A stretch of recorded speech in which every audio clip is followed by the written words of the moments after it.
Thanks, Kay. New tonight, people across Alabama are discussing policing in our state and the steps needed to address what some describe as police misconduct and abuse.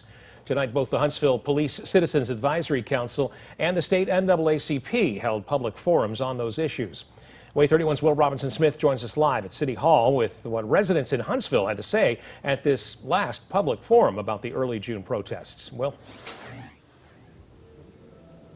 Yeah, this was their third listening session here at City Hall to talk about the protest that happened in early June. Some who spoke tonight were in support of police, but others said something needs to change.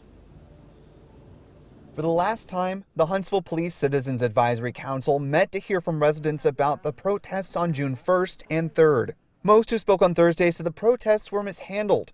There was support for police, but more for the officers in the streets than their leaders. It was very poorly managed, and this led to confusion, panic, and lasting psychological trauma, and definitely physical injury. Tonight was for organizations like the Essential Nonviolent Uprising Force to give presentations about these protests. This is clearly not good communication, and this is exactly what the protesters were experiencing. Some, like the Citizens Coalition for Criminal Justice Reform, brought statistics from post-protest surveys. 71% of respondents said that police did not allow medics to help those who were hurt. LaToya Piper says her company, Lions Pride Securities, was there on June 3rd to help the protesters and watch for outside agitators. Piper says based on what she and her team saw, training isn't the issue with Huntsville police. It was a really unfortunate situation. It was completely mishandled. I don't think that a retrain is in order. I think that different leadership is in order, and that's all.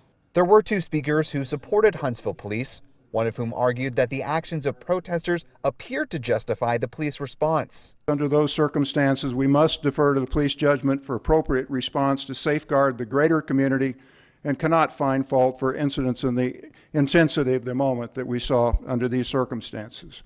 Councilmember David Little says their next step is reviewing police materials, which include about 400 hours of body camera and drone footage. Find a time to meet with them, review additional footage that they have, reviewing the intelligence they had that they discussed. So we've got quite a workload ahead of us.